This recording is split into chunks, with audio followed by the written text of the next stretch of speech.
경기주택도시공사가 내 집 마련의 부담을 덜어주는 새로운 방안을 내놨습니다. 국내 최초로 지분 적립형 공공분양을 도입했습니다. 차별화된 주택 공급에 팔을 거둔 한편 도민 주주 제도를 도입해 소통 강화에도 나섰는데요. 이 시간 김세용 경기주택도시공사 사장 모시고 자세히 이야기 나눠보겠습니다. 어서 오십시오. 어서 오십시오. 네, 안녕하세요. 안녕하십니까. 네. 경기주택도시공사에 취임하신 지 오늘이 바로 1주년이라고 들었습니다. 그간의 성과에 대해서 말씀을 해주신다면요. 네, 딱 1년 됐는데요.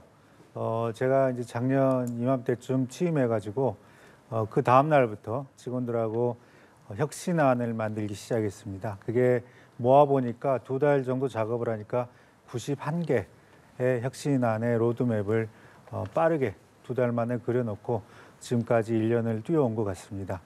특히 이제 생각나는 그 성과라고 할 만한 거는 조금 전에 말씀하셨던 지분 적립형 주택, 그러니까 젊은 세대에게 내 집 마련의 기회를 더 넓혀주자는 취지였고, 그 다음부터는 이제 직원들에게 그동안에 짓기만 했던 빌더가 아니라 도시를 관리해야 되는 타운 매니저가 해달라라는 것을 강조했었고, 특히 품질 관리, 안전 관리에 힘써온 한 해였습니다. 예, 사장께서는 이 경기도 개발을 이끄는 기업의 수장이시기도 하면서 도시 설계 전문가시기도 한데 자, 얼마 전 발표된 LH 혁신안에 대해서는 좀 어떻게 보셨습니까? 남의 회사 이게 막가기는 그런데 뭐 굉장히 노력이 엿보입니다. 노력이 엿보이는데 조금 부족하다 할까? 그게 뭐가 부족하냐면 기본적으로 LH가 그동안에 문제가 있었던 거는 뭐 정관 카르텔도 그중에 일부겠습니다만 왜 정관 카르텔이 나타났느냐 하는 근본적인 이유를 우리가 좀 생각을 해봐야 되거든요. 그래서 그거를 이렇게 좁혀보면은 결국은 독점에서 많은 문제가 발생을 합니다. LH가 전국적으로 개발을 독점하다 보니까 정관 카르텔이라든가 이런 문제가 안 나올 수가 없는 건데, 이번 혁신안은 너무 표피적으로 정관 카르텔 방지에만 치우침이 좀 있어 보여요. 그러니까 내가 감기가 걸렸으면 근본적으로 그 바이러스를 몰아낼 치료제를 먹어야 되는데 해열제만 먹고 있지 않나, 뭐 이런 생각이 좀 드는 겁니다. 그래서 근본적인 이유인 독점을 끊기에는 좀 부족하다. 하지만 노력은 있었다라는 정도 평가하고 싶습니다. 네, 알겠습니다. 또 지난 9월에 경기도 지분 적립형 분양주택을 발표를 하셨습니다. 이게 구체적으로 어떤 내용입니까? 지금 우리나라 사람들이 집을 살려면 자기 월급을 평균적으로 한 16에서 17년 저축해야 됩니다. 이게 굉장히 심각한 상황이에요. 그래서 지난 정부에서도 임대주택으로 많이 가서 살으라고 유도를 했는데 또 임대주택도 많이 지었죠. 이제 OECD 평균도 넘어서게 됐고, 그렇지만은 사람 마음이라는 게 내 집이 있어야 되는 거, 그리고 또 우리나라 국민들의 평균 거주 기간을 보면은 2년 난짓이에요.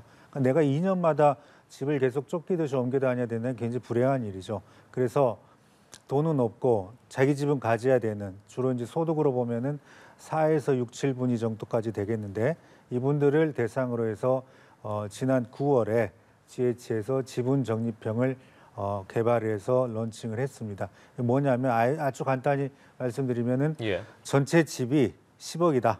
그러면은 그 중에 2억만 내가 마련하고 나머지 8억은 향후 20년 동안 갚아나가는 것입니다. 그러니까 20년 동안 내가 어디 안 쫓겨 다닐 수 있죠. 그리고 20년 후에는 내 집으로 될 수 있고, 그다음에 금리는 확정적으로 처음에 마련해주는 그러한 방안이 됐습니다. 그래서 집을 갖지 못한 분들에게 상당히 많은 호응이 지금 있습니다. 예, 알겠습니다. 그리고 또 눈길이 가는 게 도민 이 주주 제도거든요. 관련해서 주주단을 출범했다고 말씀해 주셨는데 어떤 내용인지 직접 좀 소개를 해주시죠. 사실 이제 GH를 비롯한 공기업이 주식회사가 아니죠. 우리가 주식회사일 수는 없으니까. 그렇지만은 또 한편으로 생각해 보면은 우리가 세금으로 운영이 된단 말이에요. 그러면은 도민이 주주여도 큰 문제가 없어요. 그러니까 물론 도민 전체를 모시는 건 아니지만은 150분을 이렇게 본인이 원하시는 분 중에 추첨을 해가지고 선발을 했습니다. 그러니까 주주가 아닌 분들을 주주로 모시고 저희 회사 이제 직원들은 처음에 반대가 좀 있었어요. 시어머니를 이제 데려오는 거니까. 그렇지만 그렇게 해서 이제 주주를 모시고 그분들에게 주기적으로 성과 보고를 하고 뭐 질책도 받고 도움도 받는 좀 긴장을 강화하는 그러한 방편으로서 도민과 함께 가자 그런 취지에서 도민주주단 우리가 이제 기회 파트너스라고 네이밍했는데 설립을 했습니다. 네, 올해 유독 안전, 품질 관련 이슈가 많았습니다. 이 경기주택도시공사에서도 추진 중인 품질 확보 전략이 따로 있습니까? 품질이 참 문제예요. 제가 와서 보니까 지금 10년 전하고도 비교해 보면은 일단 현장에서부터 노동의 퀄리티가 꽤 많이 달라졌어요. 그래서 지난 이제 봄에 그 전국적으로 무량판 아파트 문제가 돌출되지 않았습니까? 그때 경기주택도시공사가 지었던 무량판 짓고 있는 무량판 아파트들은 단 한 건도 분량이 없었습니다. 그 이유는 뭐 제일 우선시했던 방법을 보고 또 보는 겁니다. 제가 직접 현장에 나가서 망치 들고 다니고 그다음에 현장 점검 요원들을 늘리고 뭐 이런 식으로 해서 품질이 최우선이다라는 거를 계속 교육하고 현장에서 실시하고 그 결과 품질하고 안전사고가 확연히 줄어들었어요. 예, 그렇군요. 자, 마지막으로 이 앞으로의 경기주택도시공사를 어떻게 이끌어갈 것인지 이 사장께서의 포부 좀 들어보도록 하겠습니다. 지난 1년 동안 이제 91개 과제가 혁신이니까 껍질을 벗기는 거 아니겠어요? 굉장히 힘들게 다들 진행해 왔는데 가장 주안점을 두는 거는 품질입니다.